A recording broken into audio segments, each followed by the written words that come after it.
It's 6 o'clock. Let's call the meeting in order, please. Please call the roll. McCaig? Here. Wertz? Here. Johnson? Here. Rust? Trent? Here. Griffin? Ware? Here. Campbell? I'd like to please stand for the Pledge of Allegiance. I pledge allegiance to the flag of the United States of America and to the republic for which it stands, one nation, under God, indivisible, with liberty and justice for all.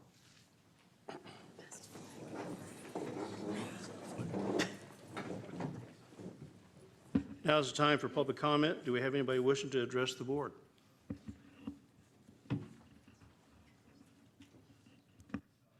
If not, we'll move on. Thank you. All right, first on our updates, NGRIC 20-year report. Gary?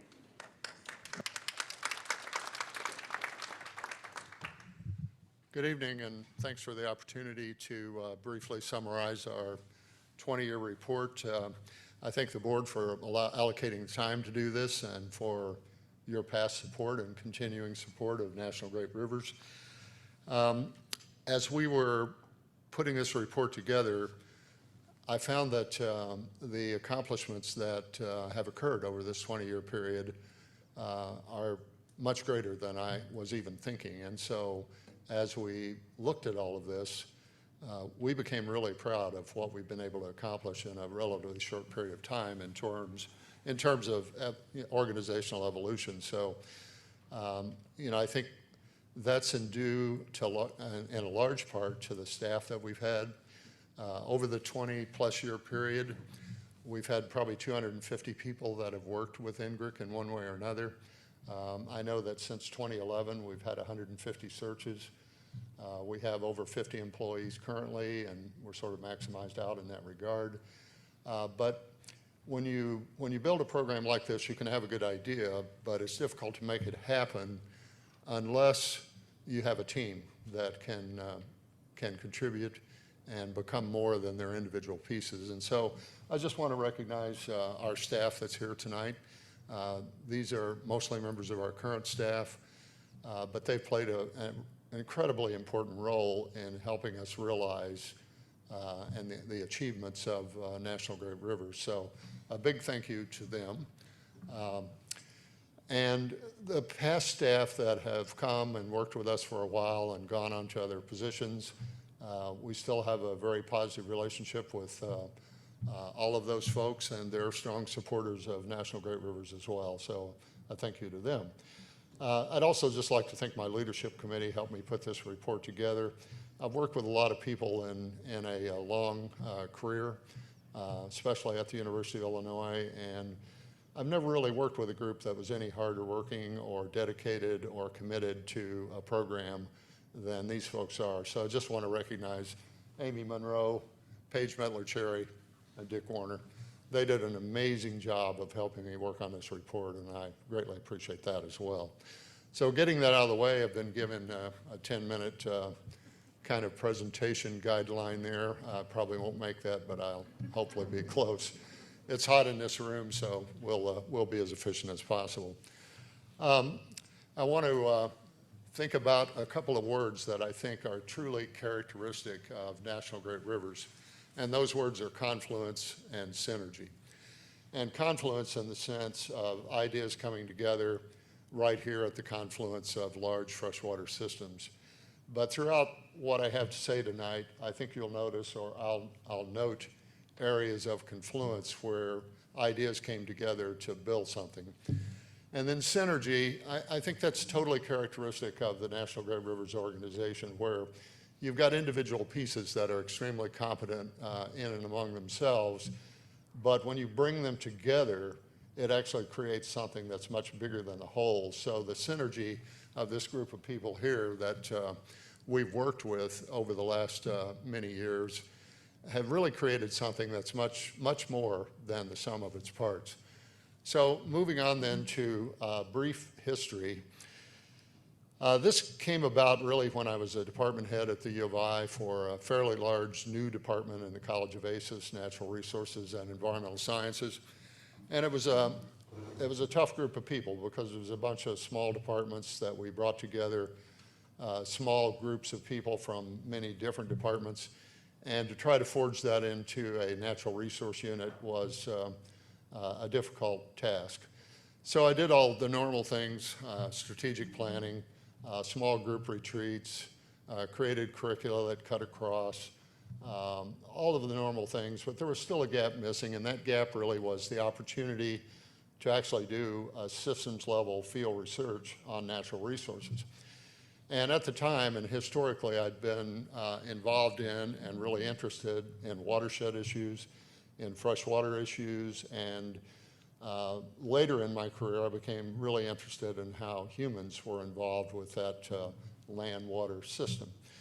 So I thought that another way to pull this department together was to create a field station that focused on a holistic look at land, water, and people. And so that's what I set out to do. It involved a lot of background work at the University of Illinois, first getting the college on board, then getting the vice chancellor for research on board. And, all that's just normal business at an institution like the U of I, and so we did that.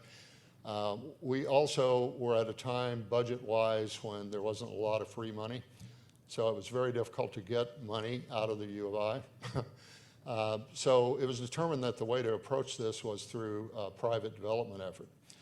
So enlisting aid of the U of I Foundation and the College of ACES Advancement Office, got some money from them, had some money in reserve and NRES, and we made a bunch of trips down to this area.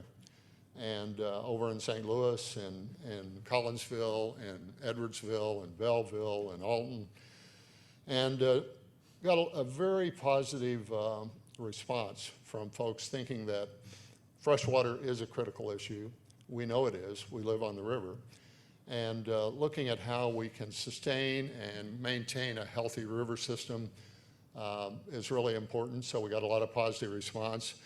But also, almost everybody I talked to said I needed to talk to Lewis and Clark Community College, Dr. Dale Chapman, who was president at that point in time.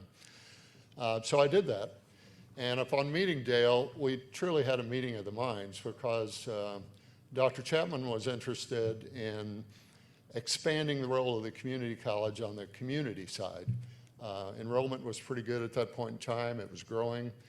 But what he was interested in was let's build our community engagement portion. And some of you have heard me talk about the need for expanded community involvement because that's where the majority of our taxpayers really are in the district. So he was interested in expanding the community engagement part, and I was interested in this sort of holistic research treatment of an important natural resource, fresh water.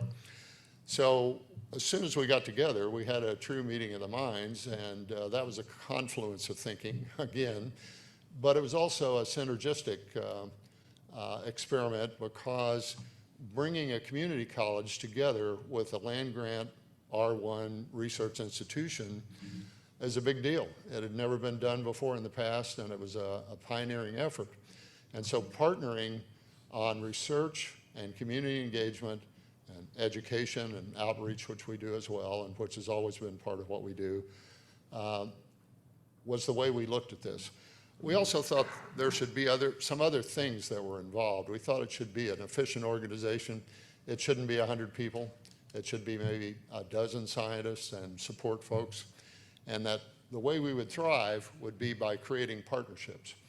And that's really what we've done. We've created partnerships with 100 different organizations, and in your appendix, there's a list of those organizations. We work with people all across the country, and that's really worked well to operate in that mode. We also wanted to be more effective in taking science into policy and on the ground. Working 40 years at the University of Illinois, my whole career, we had hundreds of really great research projects on water and how water related to agricultural land use, how it relates to urban land use. But it just wasn't getting out there because the nutrient loadings in these river systems remained high. they still remain high. The hypoxia zone in the Gulf of Mexico was large at that point. It's still large. So all of that effective research wasn't being integrated and put out there into a way in which it could be effectively used. So Dale and I thought right off that that's something we had to do. We had to be more efficient. We also thought that we need to train the next group of resource professionals. So we created an internship program. And since the beginning of this project, we've had almost 500 interns that have spent the summer working with INGRIC on a research project, an educational project, or an outreach project. And we're quite proud of that because we have interns that graduated from our program, whether they were from Lewis and Clark or the University of Illinois, and have gone on to really important positions, and they're huge supporters of National Great Rivers. So we thought that was important.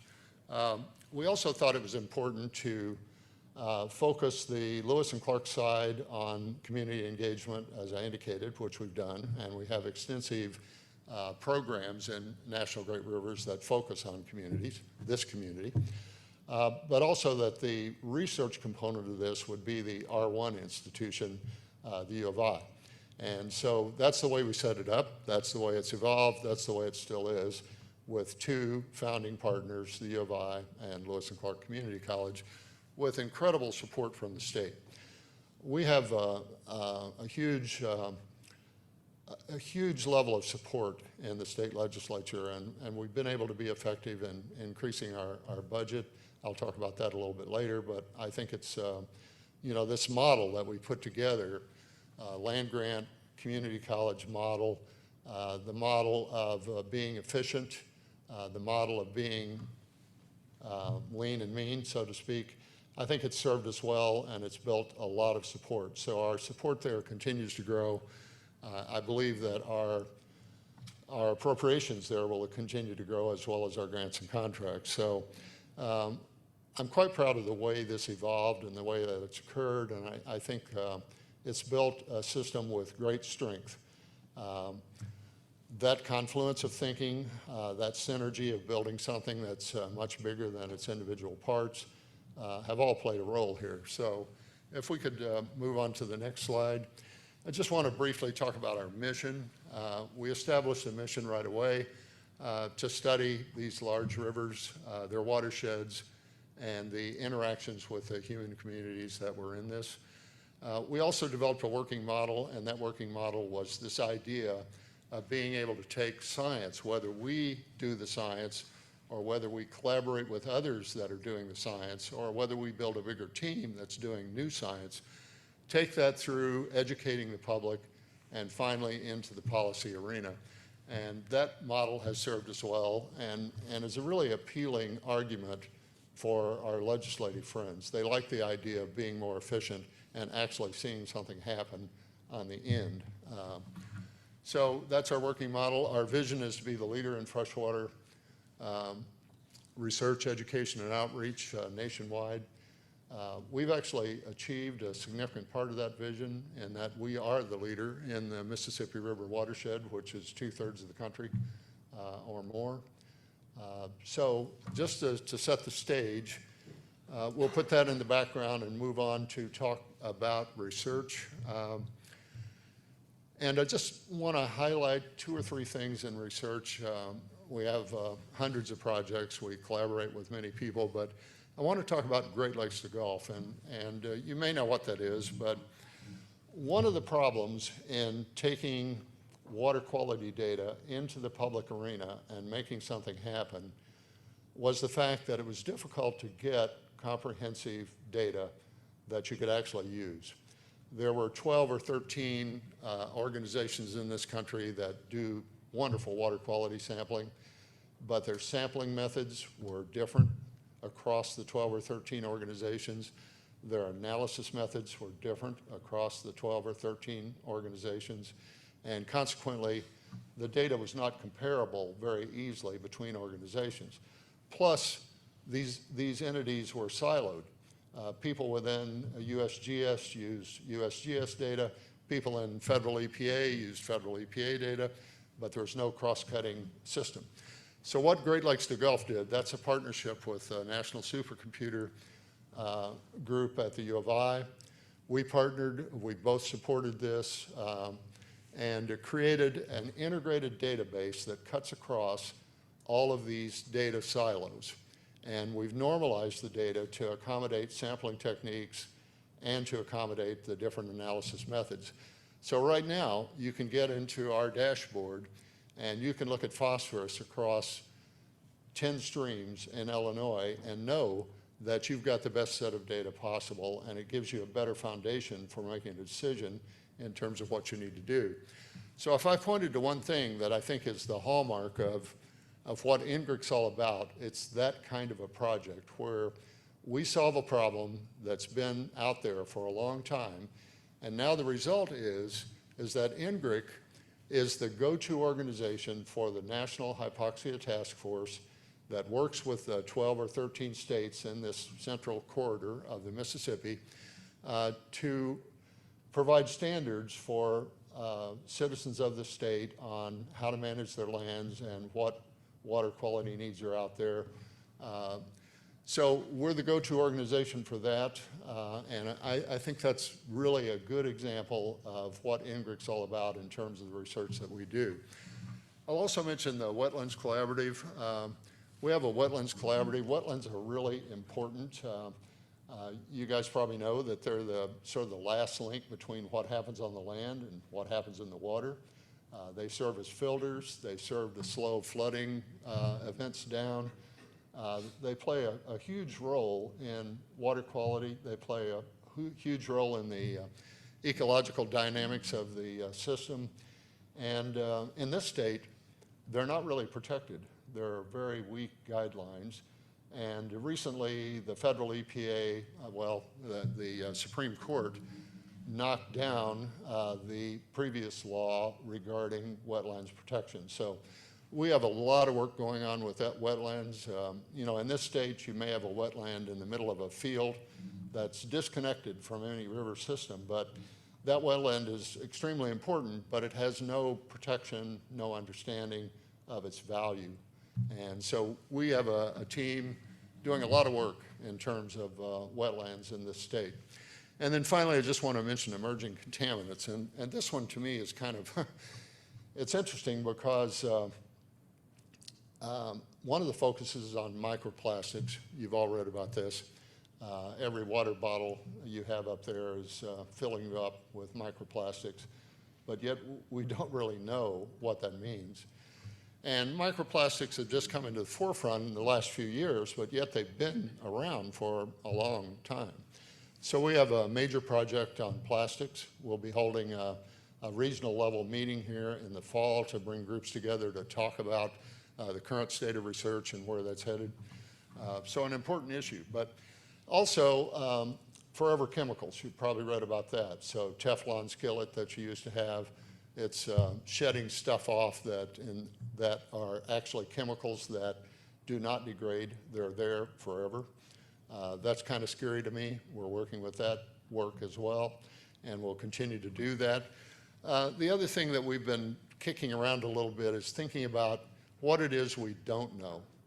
You know, when your water that comes from this river or a well, it's tested significantly before you get it.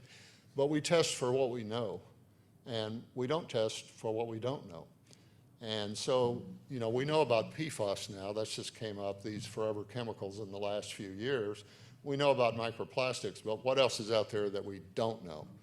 And so one of the focuses of our emerging contaminants group will not only be on microplastics, forever chemicals, but also on what it is we don't know. And that, to me, that's a scary subject because the plastics things just came up here not too long ago.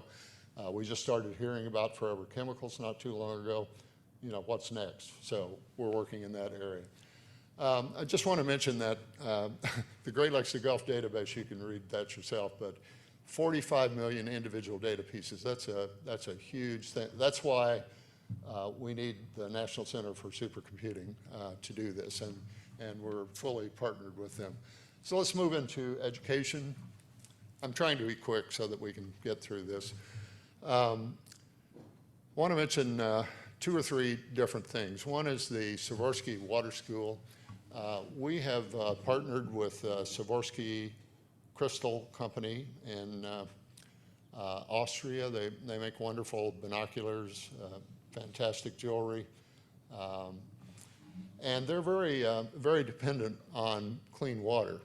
A lot of the crystal business depends on having a clean water supply to polish and ultimately end up with a crystal that you can sell, which is their goal, obviously, or a lens. So we've partnered with them, and we are the USA Water School for Sikorsky. There are, I think, about a dozen water schools around the world. We're the only one in North America. And this focuses on training teachers to help especially disadvantaged populations understand more about water and understand this river that they live by here, for example. So right now that's focused right in our district, but the next plan is to expand that up and down the river, because that sort of educational program needs to be held, and it needs to be watershed-wide. So that's an important part of what we do. They've been a partner for a long time. They continue to be. A water festival is an interesting project because Marvin Mundy, professor at Lewis and Clark a long time ago, first started Water Festival, and he did it for 1 or 2 years, and then NGRC came into play, and we worked with Marvin to expand and grow Water Festival. This year we had 900 fifth graders on campus, 20 plus teachers, probably 50 organizations that provided educational activities for those kids. I say it's a huge recruiting opportunity. They're fifth graders, but eventually they're going to be going here, hopefully. So we just need to take advantage of that. I wanted to point that out because we're also going to expand that statewide. We'll be holding a water festival in the Chicago area with Morton College is the plan in Chicago. That's a different model because they don't have a river. They have a water reclamation district. We'll be integrating with that team and developing a water festival there. The next step is develop a water festival in the heart of the state, so to speak. Again, possibly not on a river, but perhaps in the heavy agricultural area of the state. So that program will be expanding. We've served thousands of students in the district alone, thousands of students and many, many teachers. And our education program is important. I just want to go back to confluence and synergy, because we've talked about research, we're talking about education. In a moment we're going to talk about outreach. And it's really not those individual pieces by themselves, it's the confluence of those 3 coming together. So our educational programming is really based on our research. And so it's part of that working model where we want to take science and take it into the population and help people understand this water system more effectively and be more supportive of changes that are going to have to occur down the line in order to be able to sustain this freshwater system, which is so important to the country. So let's move to outreach, and we'll expand that idea just a little bit. Our outreach program is interesting because this is a partnership with the Natural Resource Conservation Service for the most part, and a partial work with IDNR, Department of Natural Resources. But this is the on-the-ground part of what we do. So if you think about our research, that's kind of abstract. You know, it's easy to relate to education because we're taking that research, we're educating people with that. And then this is actually taking it out and putting it into practice on the ground. So our land conservation specialists, we have 14 of them in the state. They touch every county in the state. They work with hundreds of landowners and thousands of acres of land to help landholders adopt best practices on their land. And so that's integration of the 3, research, education. Now let's apply it on the ground. And that's really important to complete that pathway to go from science to actual application. But that's what we're all about. That's a synergy as well. So 45,000 acres in 2023, 47 counties, 436 individual landowners. If you translate that down to the Lewis and Clark district, it's about 100 landowners and roughly 9,000 acres, somewhere in that category. So we have a big impact on our landowners here in the Lewis and Clark district as well. I also mentioned the Restoration Ecology course because this is important. We helped develop this course. Sue Sawinski was very involved with that. That's an incredible course because it has a good enrollment, and the students there have almost all been able to work in our programs and be integrated into an actual field experience. And so Scott Moss does a wonderful job with that program. And I think the ability for students to enter into that program, move into a temporary role with NGRIC, and in many cases, some of our folks are L&C graduates that are in the land conservation positions. Have been, at least in the past. I'm pretty sure there are now. And then I want to mention community science programs just briefly because we have a lot of community science programs. Riverwatch is an example. We adopted Riverwatch from the Lieutenant Governor's office some 20 years ago, and that touches the entirety of Illinois, and it's what used to be called a citizen science program where we train citizens to monitor streams, and they do that in a prescribed way so that the data resulting from the sample collection that they do can be utilized. So the model there is we train citizens, they go out, they do sampling, we analyze the sampling, they get the results, they take it back to their community. So that's an example of a community science program. We also have a chloride watch program that's heavily invested in the district area. We have a mussel watch program. We have a wetlands watch program, citizen science programs involving citizens all over the state. So if you take these three, research, education, and outreach, and you integrate them, again, you create a synergy, something that's bigger than the sum of its parts. And that's what we've tried to do, and that's what we have done with this model of the way NGRIC is organized. Let's move on. I want to just briefly talk about the financial underpinnings. Let's have the first bar graph. And here's where I want to be really clear that, NGRIC really is dependent on the state funding bar. That includes the building. It's over $40 million there. It includes the building funding that we got as we put up phases 1 and 2 of the NGRIC building. But it also includes research support and base level support that we get from the state of Illinois.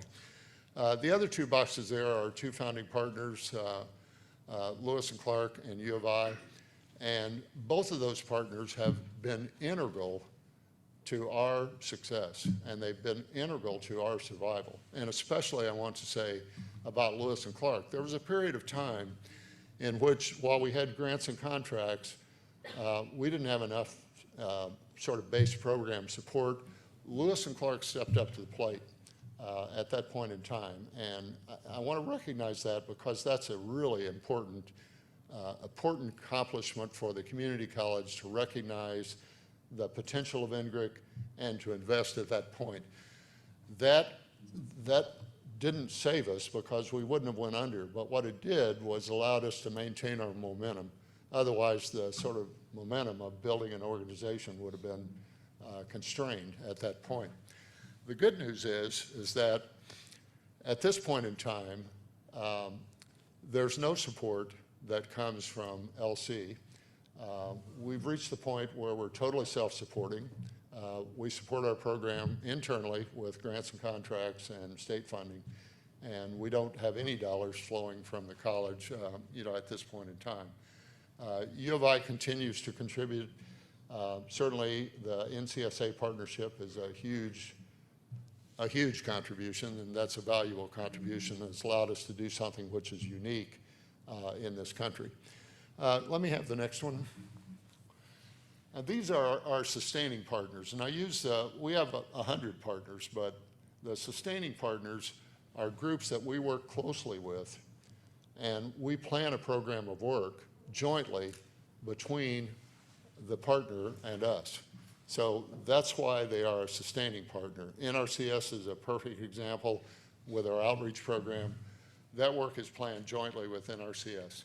ID&R, same way. Walton Family Foundation. The Walton Family Foundation is a major supporter of the partnership with NCSA on the Great Lakes to Gulf program. Sikorsky, we plan that work with the Crystal Company, Army Corps of Engineers, and the National Science Foundation through our research experience for undergraduates. We do, I think,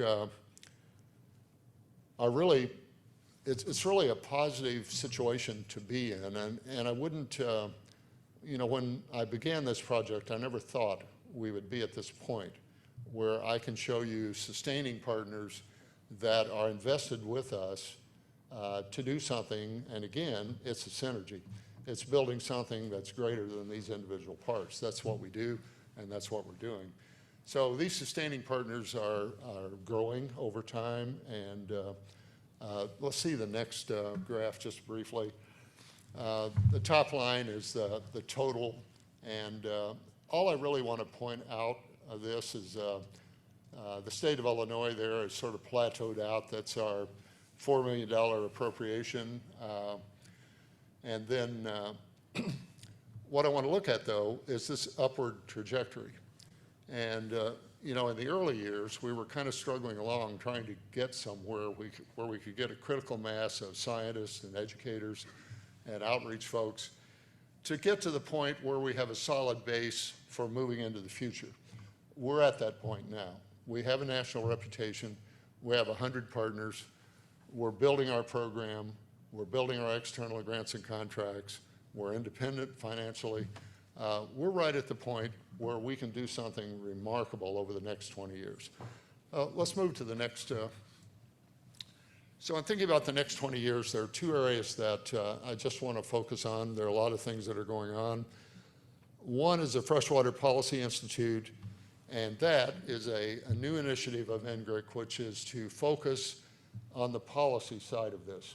And the concept there is to bring together recognized leaders in freshwater policy in a think tank situation here at NGRIC in order to craft freshwater policy for the future.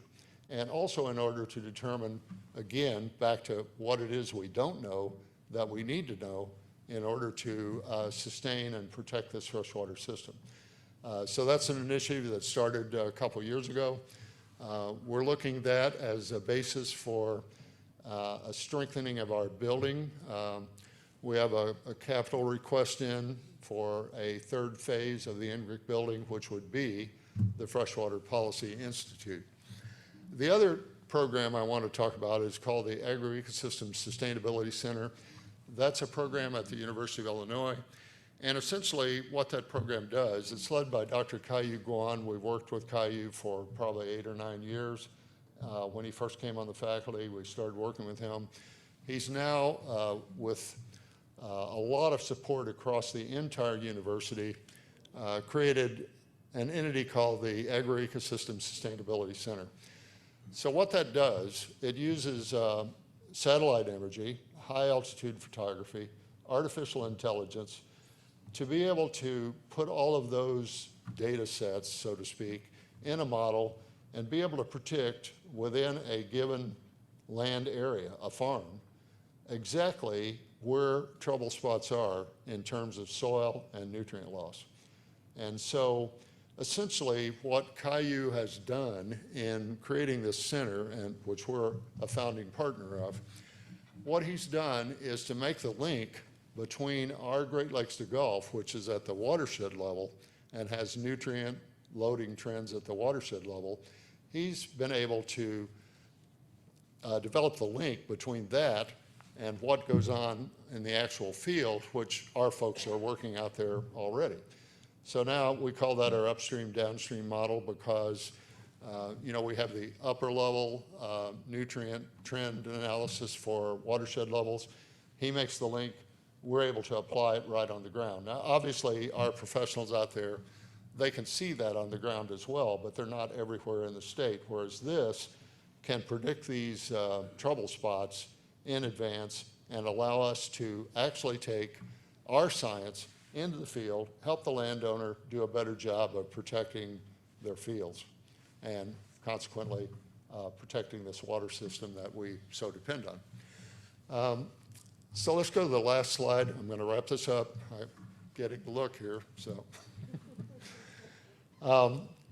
I think it's interesting to me that in thinking about the future success, I thought about Tom Petty. And if you're a Tom Petty fan, you know that he has an album, Into the Great Wide Open. And there's a line in that song that says, the future is wide open. Well, that's where we are with National Great Rivers. The future really is wide open. We've got the foundational underpinning here. We have established ourselves nationally already. We have a strong track record of productivity. We have a strong record of being very efficient and effective in what we do. We have a reputation with our legislators that's very good. And we have an organization that I think is perfectly positioned with the three pillars: research, education, and outreach, and the synergy that develops through those three pillars. So that's where we are. That's where we're going. And again, I just have to say, I know, before you go to sleep tonight, you'll pull this thing out. You'll probably read this paper. I'm sure you'll do that. Larry's, he's on it, I know. So I think when you read this, you're going to be really proud of what Lewis and Clark has accomplished here. And I'm really proud of it. And again, I just want to say, the only way this can happen is a team effort. You can have all the good ideas in the world. I've had other great ideas I thought that went nowhere. And probably tomorrow I'll have another good idea and it won't go anywhere either. But this one did. And it's because of the people you work with. And we've just had a wonderful group of people in the National Great Rivers program. And I really am appreciative that we've been able to build this. So I thank you for your patience. I'm sorry it took a little longer than 10 minutes, but it is what it is. Thanks.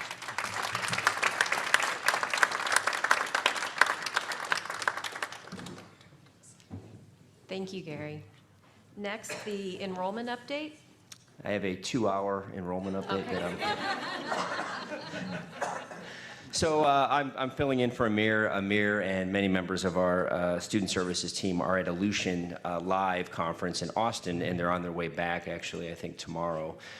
But just in following suit with Amir's presentations, enrollment is looking good. I mean, we've taken a very aggressive approach in our alignment with high school, being out in the community. And so at this point, we're also looking a lot better at data and how data is informing not only our strategies, but where we might need to put a little bit more energy. So right now, things are looking really, really good in comparison to last year. So essentially, as everyone probably knows by now, we really look at points in time.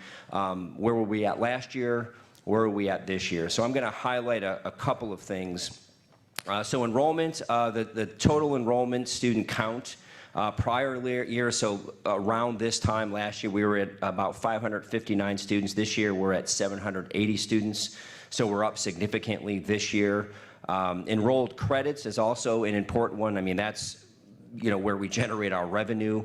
We're up about 35% there. Last year, we were at about 6,200 credits at this point. This year, we're at 8,400 credits. And then a couple of other just areas. Full-time enrolled student count is 407. Part-time student count is 373. That's compared to respectively 259 last year of part-time and about 250 last year of full-time. So high school partnership comes in late, but that's another area that we could have a whole discussion around. We usually see those numbers closer to the September time frame. Those schools will be enrolling their students. But I will say one of the, again, aggressive areas that we're focused on is not shifting away from dual credit, but really putting a little bit more focus on concurrent enrollment. And those of you who have been paying attention legislatively, there's a House Bill 5020 that at this point in time seems to have settled down and has died, but that could really have an impact even more significantly on enrollment, especially the idea that most of our dual credit students, which is great, but they very, very seldom come to Lewis and Clark to finish their degrees. On the concurrent enrollment side, it's about double, so it's about 20% to 40% respectively. 20% of our dual credit students on average come to Lewis and Clark to finish, about 40% of our concurrent enrollment. And I know Sue and Yvette and many of the academic leaders are very, and sort of by design, expecting more focus on how do we bring those students to our campus. The other thing too is, you know, the fewer students we see through dual credit, that affects especially our gen ed enrollment, and we've seen that over the last 15 or 20 years trend-wise. So we're trying to correct that a bit while also looking at more non-traditional students, which is really a big focus, especially on the vocational, career and tech side. So a couple things that are coming up. Last year we did, I think, our first Summer Fest where we saw I think over 600 students, and I meant to text Daniel and ask for the actual number. But this year, I know his aspiration is to double that in size, and that's an opportunity for prospective students, families, community partners to be on our campus to learn about our programs, to engage with faculty, and to engage with other students who may be enrolled in those respective programs. So enrollment is looking good. I mean, we're putting a lot of time and energy in this. It is one of our key directions to really build enrollment and enhance the opportunities for our students. So just proud of the team and the work going on behind the scenes, because a lot of times that really goes unnoticed. So I think we have to look at our data and respect the fact that the data is reflective of the effort. So it's only going to get better. So thank you. Next, we have an update from Future Business Leaders of America. I don't see Christina Wickenhauser here, but she was going to introduce her students, so we might have to push that to next month. So we're not quite sure. I didn't hear back from her, so. All right, then we can move on to the omnibus agenda. The omnibus agenda is presented for a vote. Is there any item that we'd like to hold out and vote separately? If not, I'd like to have a motion to approve the omnibus agenda. Motion. Second? Second. Discussion? Call the roll, please. McCaig, Yes. Campbell. Yes. Johnson. Yes. Wertz, Yes? Trent, Yes. Ware. Yes. Next, we have our action items. And there's just one. Any questions on that, let us know. We need to first and second. Do I have a motion to approve? Motion. Second? Second. Discussion? Please call the roll.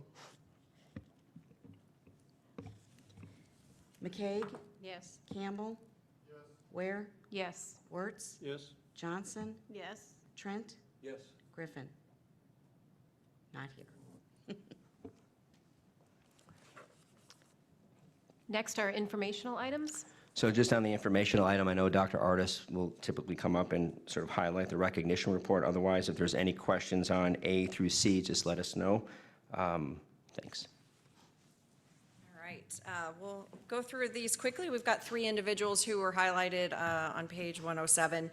Just want to give a shout out to Janji Lolke. She is our CEC assistant up in Jerseyville, and we had an IT tech who was up there. The person who was assisting them that day was actually out sick, and although she couldn't set up computers in the lab, she did help with unboxing and getting everything ready, and our IT technician was able to finish up that lab turnover. So thank you to Janji. Danielle Swearingen, who is an accountant, who is being credited with making finance and budgeting a whole lot less daunting. So, and just really going above and beyond and explaining the why behind some of our budgeting actions with team members. And then William Ellington, an instructional coordinator with our adult education program, who was not only helping cover for some of our staff who were out at conferences, but making sure that the students come first and that those individuals who were out at conferences did not come back to a lot of work. So just want to thank the board, as always, for allowing us to highlight our team members. And I want to just tease that, you know, we hear a lot about our team members and going above and beyond, but I just want to remind you that our Pantone 286 Award, some of you, I think, were there when we gave that to Cody Zipman. It's been almost a year and a half, because we normally do that at our Service Award Center. We will be presenting the next Pantone 286, our Employee of the Year, at the State of Trailblazer Nation on May 6th, so stay tuned. Thank you, Laura. All right. And last is the leadership team reports. Yeah, so I'll go ahead and just highlight a couple of things. So we have a all-team meeting every Tuesday of board meeting, and a couple things I'd like to reflect that we highlighted there was healthcare. I mean, that's been a big one for the leadership team the last couple of months. We had 25 team members come together probably about 2 weeks ago, and really, you know, the point of that was to help better understand what the concerns, what the opportunities were within our current model. And so we had an individual come in and really facilitate a discussion with our team. And now we are out to market with that feedback to really try to think about some ways we can recalibrate, refocus what we currently do. You know, the big issue with healthcare is it's unpredictable. We don't know where that increase is going to be, and that piggybacks with our budget process. About 2 years ago now, we've taken a little bit of a different approach with budget planning. We really start budget planning the minute we stop budget planning for the year prior. And so, you know, the exec team and I mean, it goes without saying it's a lot of work, and we're trying to really realize some opportunities to continue investing in the campus while also making some tough decisions on things where we might not fill a position, we might shift something here or there. And that's something, too, that I plan to share with the board well before they would go and vote on next year's budget. It gives everybody a sense of where our priorities are, where the investments need to be, and how those investments link specifically to our strategic directions. We want to make sure that everything we do is relevant in moving the institution forward. So we talked a little bit about the budget. Lori just mentioned State of Trailblazer Nation, so that's May 6th, and that is an opportunity on an annual basis where we'll highlight the progress made around each of our key directions, but also we're okay with identifying the areas that we didn't quite get to where we wanted to get. The week after that, we have our all-team meeting and also the next board meeting where we'll share our culture survey results, which we do early part of spring.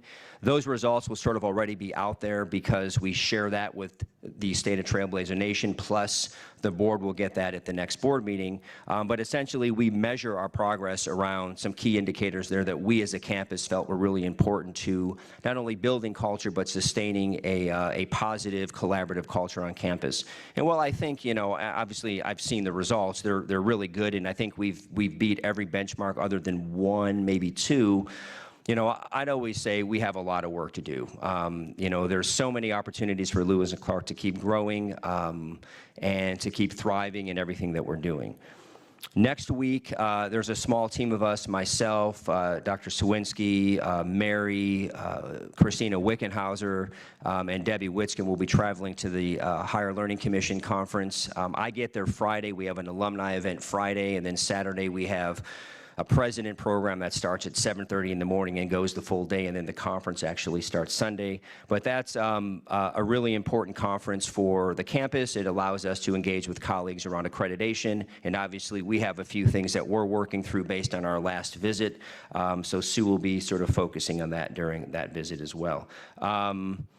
I think that's all that I am going to highlight, other than, again, just thanking Gary and your team for the remarkable work at NGREC. We appreciate the efforts you make, and we look forward to continuing to find ways to align the work you're doing with the focus of the college. And just want to thank the leadership in general for their great work, and always thank the board for their support, because we know that we ask a lot of you, and there's always a lot that we might pitch to you that you're like, what does that really mean? So thank you for your understanding. But and have a great evening, everyone. Thanks.